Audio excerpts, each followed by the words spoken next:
What is going on? Happy Wednesday.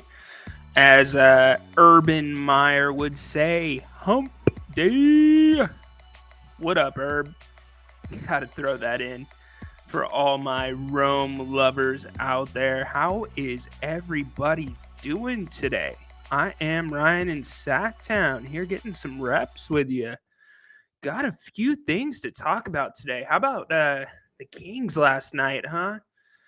That was a little bit of a tough one. The expectations were so low going into that game, and it's so unfortunate too, because to have the Kings match up with the Celtics, I would have absolutely loved to see that without the Kings having to have 5 games in 7 nights, right? That was just to me a little bit sad. I was hoping that we would see both teams rested. I was hoping that both teams would be able to have a competitive game. Boston certainly had a competitive game, that is for sure. But you know, eh, other than that, the Kings, they just did not have it. Um, that's really all that can be said about that. And you can't really blame them either, right? I mean, coming off the schedule that they had, that was a tough one. That was a really, really tough one. But nonetheless, it was a good measuring stick for the Kings. And, I wish it was a better measuring stick for the Kings. Sorry, guys, I was multitasking, had to update the scroll there. Um, but you know what? Now it is all about rest for the Kings. The Kings have got to get rested. They've got a couple days off until they see Phoenix, and this is going to be a different stretch. It's going to be a different home stretch, different, home. When I say home stretch, not just games at home, I'm talking about the home stretch. There's only a handful of games left in the season. And, the Western Conference, whether you like it or not, it is starting to change. So some guys are coming back. Carl Anthony Towns, short of any type of setback tonight, he will be back in the lineup. Not just Cat. You've got Anthony Edwards looking to return for the Timberwolves. Ja Morant returns tonight for the Grizzlies, or will be available for the Grizzlies. I know we got the news about Paul George. He's still going to be out. He's going to be reevaluated in 2 weeks. So we'll see what that does for the Clippers. They may have ramped down his minutes anyways, as they got closer to the end of the season. But the Western Conference as a whole is going to be getting healthier. I mentioned Durant a second ago. Obviously, the Kings will not see Durant when the Suns come to town on Friday. But the conference is getting healthy. And the Kings, you could almost argue, they're going through a little bit of a, injury kind of nagging injury stretch at the moment. And unfortunately, that's just part of the deal. The Kings have been the most healthy team in the league. The starters have missed less than 20 games combined, which is easily the best in the NBA. The second closest to that in the NBA is in the 70s. So that should tell you something right there. So, the Kings got to take this time to get themselves right and to, get ready again for this home stretch, which, they should be likely clinching here in the next, say, 3, 4, 5 games. And obviously it depends on what people are doing around them. But, the clinch, it's funny. It shouldn't even be a big deal, right? It's fairly obvious the Kings are making the playoffs this year, but I think Sacramento just wants to have it in writing at this point. So, anyways, today Grant will be on with Jerry Reynolds. Please do not miss that. That is always an awesome and fun show. Please get active on this show in the chat. The Jerry Reynolds show with Grant will be at 3:00 on If You Don't Like That. So definitely check that out. You can find that in our Twitter streams. But get active on this show. Comment. I have posted the link to my show here. So any of you can show up. I got the caller screen and the video screen right here to my left. So if you want to come on, you want to talk, one, follow the rules of YouTube, no cursing, no nudity, be in a decent place so I can hear you. But let's have a conversation. I want this show to be about all of you. Um, but I thought we'd talk today a little bit about the officials, right? In the NBA. So much talk has been made about the officiating. It's gotten poorer this season, and it's certainly been in the spotlight this season. Most recently, in the spotlight with Van Vliet. If you did not hear about that, Fred Van Vliet. So he thought that there was an ongoing gripe with a referee, and Van Vliet basically F-bombed a 5-minute press conference on this referee. I mean, literally F-bomb after F-bomb. Not the way you probably want to do it, but the point got across. And we'll double back to that in a second. But I know here in Sacramento, so much talk about officiating. Grant and I, when we do the post game shows, there's almost every night somebody saying the officials are terrible. They missed a call here. The other team's getting all the calls. Domas doesn't get any calls. Yada yada yada.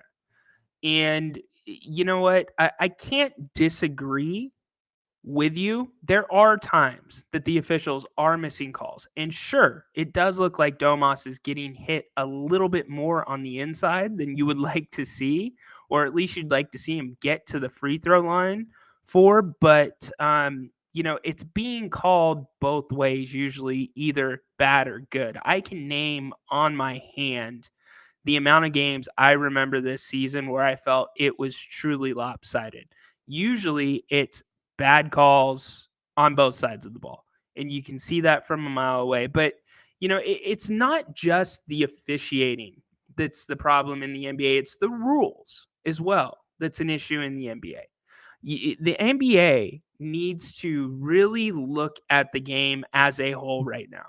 It is struggling. The game's changed so much. I remember growing up, and each really good team, each elite team had a dominant big man. They had everything ran through the big man.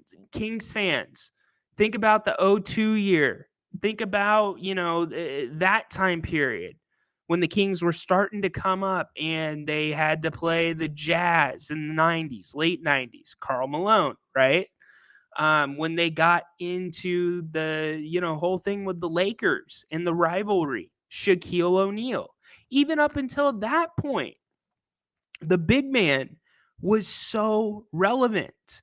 And those elite teams had a guy that could block shots, that could play down low. And things, like I said, ran through the big man. Well, the game's changed so much now. Now it's a perimeter game. I mean, everything's threes. It's not uncommon to see both teams in any NBA game take over 50 3-pointers a night. And I bring that up because it changes the way the game's played then. It affects everything. It takes some physicality out of the game. It makes foul calling different for the officials because you're not seeing as much down low, hard banging defense. You're seeing more ticky tack, stuff with guys driving to the hoop from the perimeter.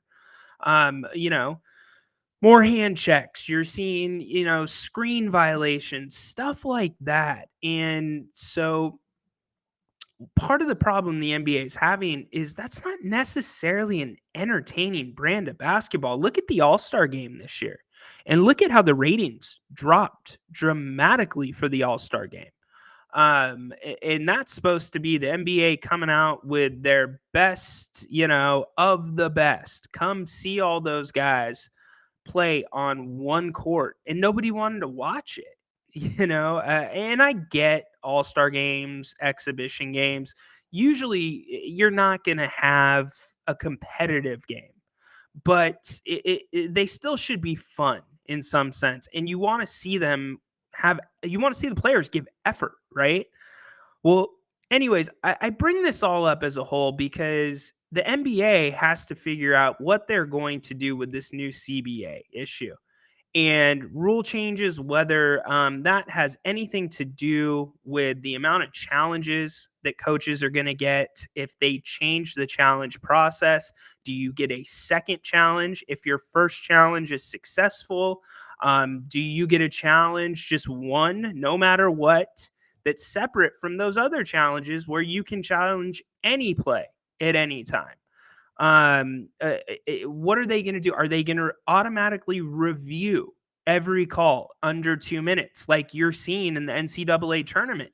And yeah, there is a little bit of a delay in the game for them to go to the monitors, but they're getting it right. And that's what matters. I mean, just because it's the NCAA tournament and it's you win or you're out, one game, that should not matter. All 82 games in the NBA season are just as important. So I think that has to be looked at. But here's what I thought was really interesting. So the official that Fred VanVleet was talking about, okay?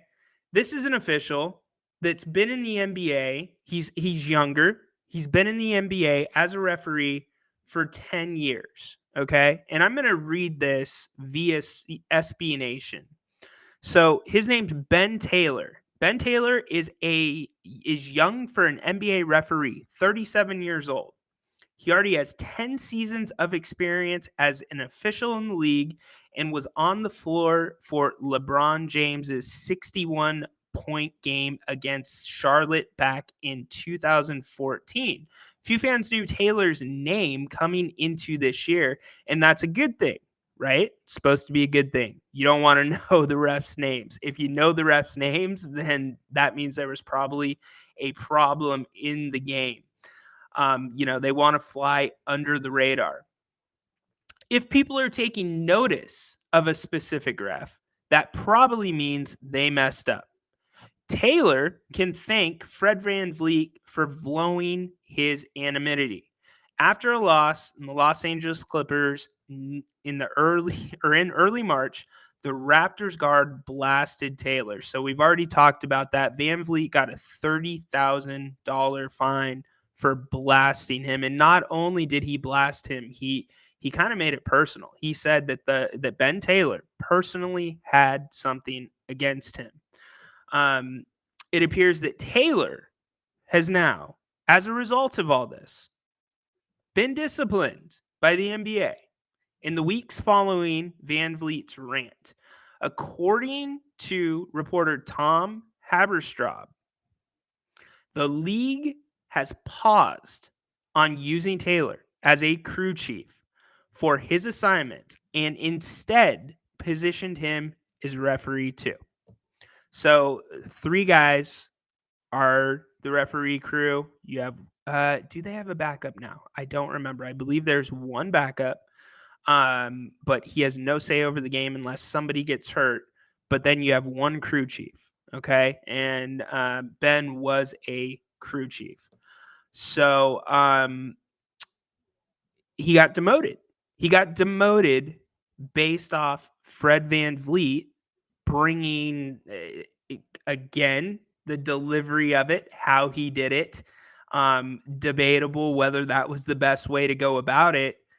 But does it really should it take an NBA All-Star F-bombing a referee into the ground and getting a $30,000 fine for the NBA to be demoting referees that are not doing their job properly?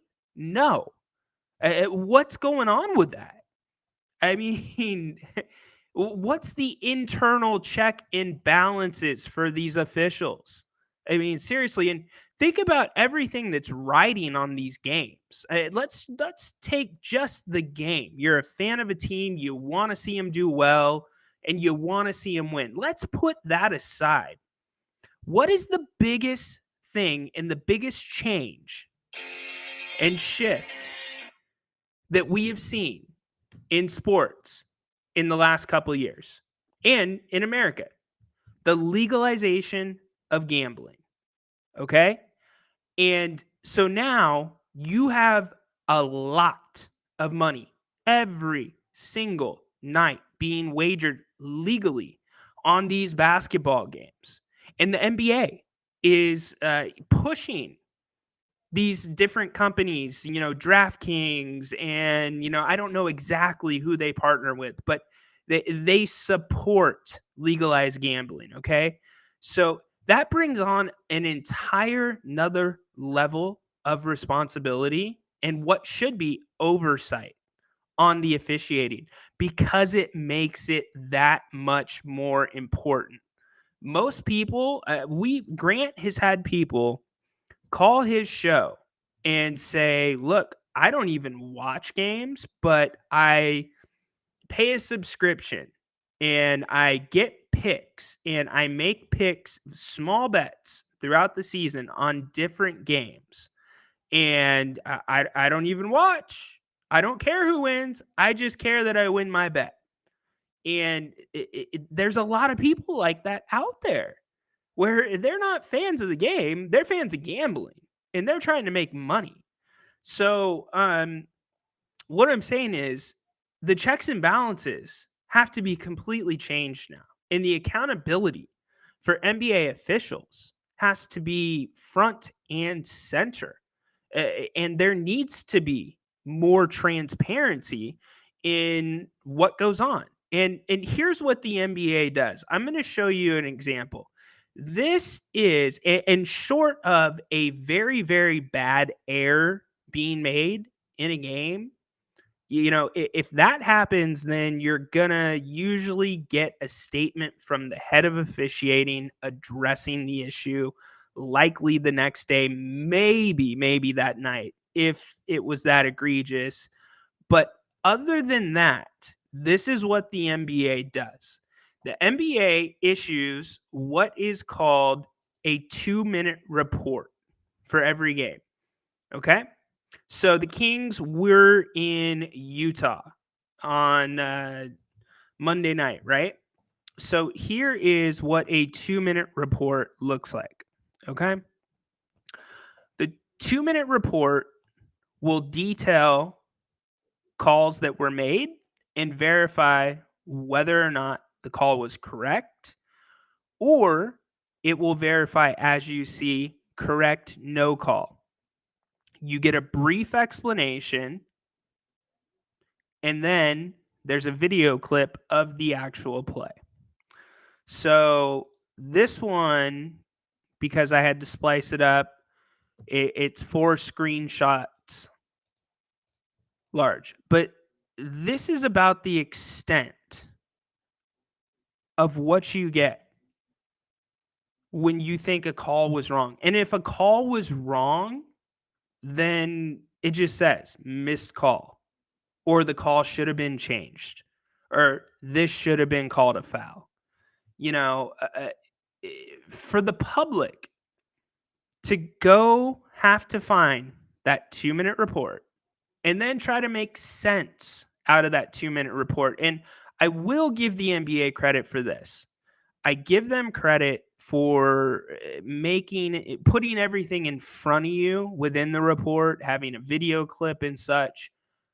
But you shouldn't have to do that. There needs to be some type of a grading system that is available to the public. To me, that is not a grading system. That is just saying if a call was right or wrong. People should know about the officials. I mean, you have all the stats about the players, right? Analytics these days, okay? You can basically find any stat you there are so many stats that you have probably never heard of that are all thrown into these different formulas that give teams an idea of what players should be playing on the floor at what time against who, what play should be run, etc., etc. All right. So teams use that information for their benefit, for their own team, and to counteract and how they play other teams. If you're a gambler, why should you not be able to do the same when you look at who the referee crew is? Has this guy missed this many calls this year? What have these guys done as of late? How did this guy ref the game against team A earlier in the season?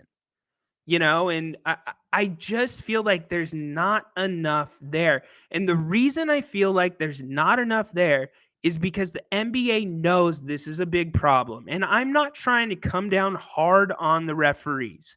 They have a job that nobody thanks them for. They have a job that nobody wants to do. I mean, when was the last time you heard somebody say, "I want to be a referee"? Why do you think Ben, the the referee we were talking about, is only 37 years old and has 10 years of NBA refereeing experience? Because nobody wants to referee. Think about that. 37 years old, already with 10 years of experience. So it's a thankless job. It really is. And I get it. And, on the flip side, you get to travel America, right? You get to be around a game that you likely love, that likely you were not skilled enough to play at that same level that the guys on the court are playing. But, there's perks there if you are a true basketball enthusiast and fan. But at the same time, if you're going to step in that role, just like any role that you do in life, if you take a job and the job responsibilities, you need to fulfill them. And they've got to find a way to make sure that the refereeing is there's that oversight there, and there's no good way to do it. I'm talking about grades for refs. I'm talking about having analytical information about refs. So, teams can even look at that, and I'm sure teams have that. Don't get me wrong. Teams will probably go out and do that on their own. But it's for the public. It's just transparency, right? You want to see that. And with the story with Van Vliet, it just confirms kind of some of those unwritten rules that we've always heard about with the NBA, about there being biases and there being, beefs between players and certain refs. That looks like that held true. I've heard from other people that have been around the association that says that's absolutely true. Think about if you were at your job and you had a customer that constantly came in and was berating you, like berating you all the time.